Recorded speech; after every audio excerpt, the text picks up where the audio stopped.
ખાંડ પરની આયાત ડ્યુટી દૂર કરવા માટેની વિચારણા અત્યારે સરકાર કરી રહી છે। ખાંડ પરની જે આયાત ડ્યુટી છે એ 100% નાબૂદ કરવાની કે ઘટાડવાની એટલે 0% કરવાની વિચારણા અત્યારે ચાલી રહી છે।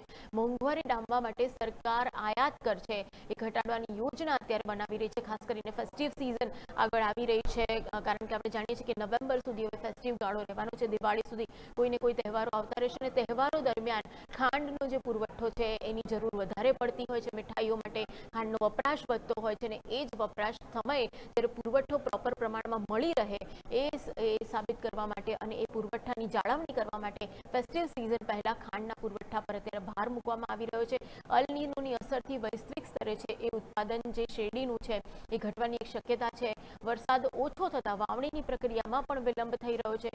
મહારાષ્ટ્રમાં ખાંડનો ભાવ છે 46 રૂપિયા પર કેજી એટલે કિલોના 46 રૂપિયા પર પહોંચી ગયો છે। યુપી અને મહારાષ્ટ્રમાં પિલાણ વહેલું શરૂ કરાશે એવું મનાઈ રહ્યું છે।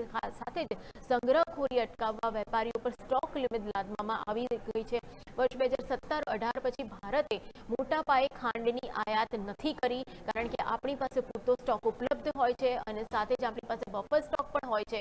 પણ ઓગસ્ટ સુધી શેરડીનું જે વાવેતર છે એ 5.83 મિલિયન હેક્ટરમાં નોંધાયું છે અને ઓવરઓલ વાવેતર છતાં પણ આપણી જે અત્યારે ઓવરઓલ એક ડિમાન્ડ છે એ વધી રહી છે અને એના કારણે જે અલ નીનોની અસર છે, વરસાદની અસર છે, એ બધાના કારણે ઉત્પાદન ઓવરઓલ ઓછી થવાની શક્યતા છે અને એના કારણે જે આયાત છે એ વખતે વધારવી પડે ને એટલા જ માટે આયાત પરની જે ડ્યુટી છે ઘટાડવાની વિચારણા સરકાર કરી રહી છે, જેથી ખાંડના ભાવ નિયંત્રણમાં રાખી શકાય।